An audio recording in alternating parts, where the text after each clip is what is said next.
Good morning, good afternoon, good evening, wherever you may find yourself. You are welcome to Run Vibes. My name is Dr. Rosemond Osei-Quarantine. And so this podcast or video is actually a testament to the goodness of God in relation to my first child. So many years ago, this is 2009, I had just been married a few months. I was doing my house job. I was pregnant with my first child. And unfortunately for me, I was very sick throughout the first trimester, and as I transitioned from the first 3 months into the second trimester, I developed this cough that lasted for weeks. Took 2 different courses of antibiotics. The cough would not go away. And I remember telling my gynecologist then that I don't feel well. I think there's something wrong with me. Initially they were like, oh, it's pregnancy, it's first trimester, that is how it is. With hyperemesis you get better. But at a point I knew that there was something wrong with me. And so eventually when I developed a cough that would not go away, then they referred me to see the physicians. The first professor I saw, Professor Margaret Lati, she listened to my chest. And then she said, I need you to go to the chest clinic and go and test for TB. And so I did. Day 1, dawn sputum, day 2, day 3. But the night before I went to pick my results, it suddenly dawned on me, as unreasonable as it sounded then, it dawned on me that I have TB, I have tuberculosis, pulmonary tuberculosis, TB of the lungs. And I remember telling my husband then, I think I have TB. Then he was like, how can you even say that? How can you think it? But it had dawned on me so strong and I couldn't shake it off. And that night, I did not sleep a wink. I couldn't wait for morning to come when I would enter the chest clinic and ask for my test results. And that morning, in the June of 2009, I don't remember the exact date, but I remember walking into the chest clinic with my husband then. And then when we got there, they took us to an office. He said, oh, we'll be with you. And then the head of that unit came, then he sat down. He started this long speech. And a few minutes into the speech, I just stopped him. I told him that, look, I know I have TB. Just give me my results. Let me take it to see my physician. And he was shocked and stopped. And he said, okay, well, if you insist. I was a doctor then. So he gave me my results and I looked at it. And what I had felt the night before was exactly what was on the paper. For each of the 3 samples that I supplied, it was 3 pluses marked in red. And so my report card for that TB test was 9 red crosses.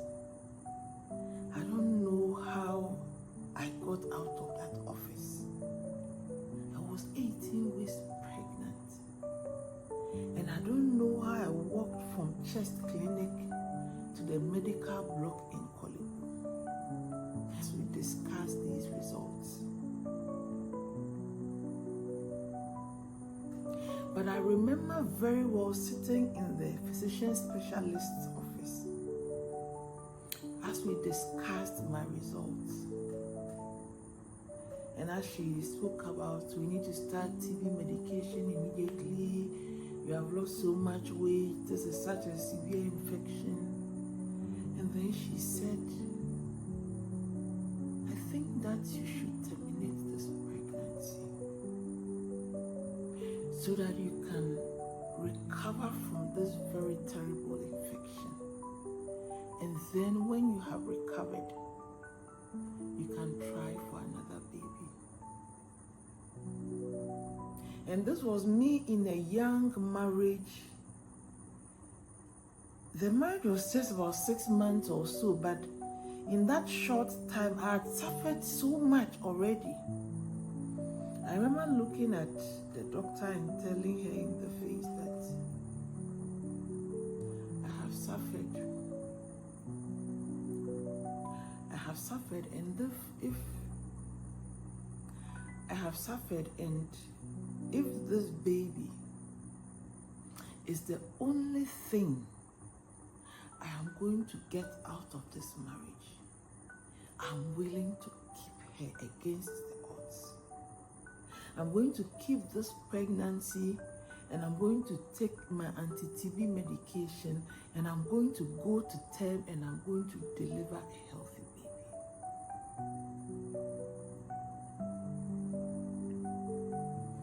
I did not know my daughter.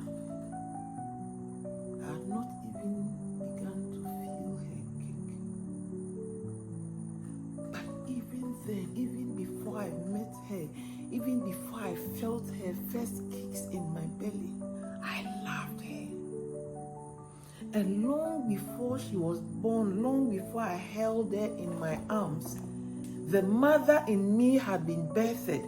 And at that point, as I sat in the physician's office, I knew what it felt like, what a mother's love felt like. And I was willing to put my life on the line so my unborn daughter could have a chance at life. And every day after that, as I took my TB medication, I would pray for her, and I would speak into her life, and I would tell God the things I wanted out of her life. And I would commit her to God. Every day I prayed for my unborn daughter as I took those TB medications.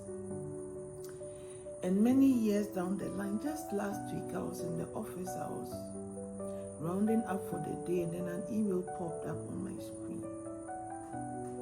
It's from her former school where she did her O-levels. And they have sent me a letter as her parents, asking me to bring her back for some kind of honorary celebration because she had done so well in her O-levels.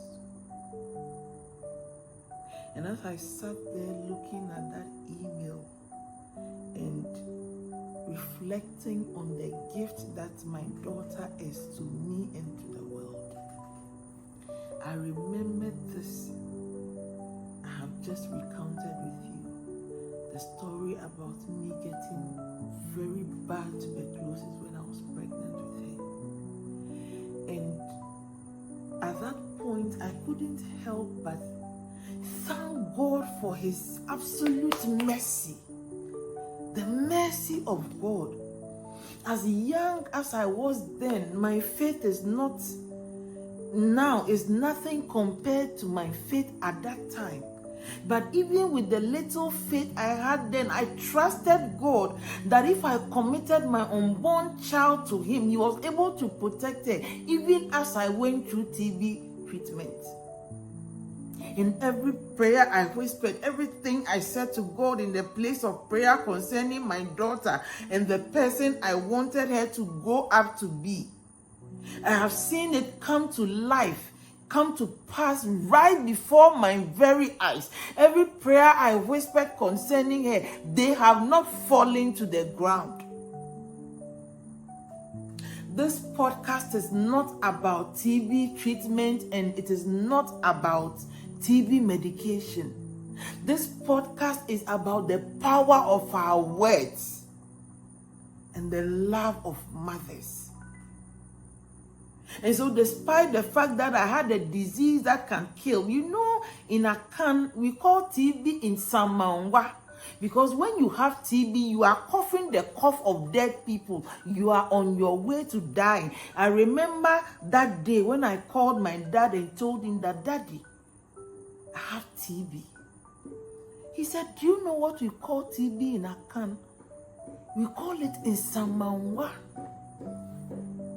And how do you survive TB with an unborn child? But as I sat there in the physician's office, I lifted up a prayer of faith and I said, God, protect my unborn child, because this child, with or without TB, I'm having her. And God honored his word. She did not just survive, she thrived, and she became excellent, and she became amazing, and she became beautiful, and she became all the things I prayed she would become. And right at that office, right there, as I sat in the physician's office with an 18-week-old fetus in my womb, I knew what it meant to be a mom. Long before I held my daughter in my hands, I loved her, and I was willing to give my life for her. This coming Sunday is Mother's Day. Do you have any idea what your mom gave up so that you would be the person you are? Sometimes you may not have met her. Sometimes you may not have had the privilege of being close to her to hear the sacrifices she made on the blind side of people. Whoever your mother is, wherever she is, pick up the phone, give her a call, pay her a visit, buy her something she would love. Tell her, Mama, I love you. God bless you. Happy Mother's Day in advance to all you amazing moms out there. God bless us all. Ciao.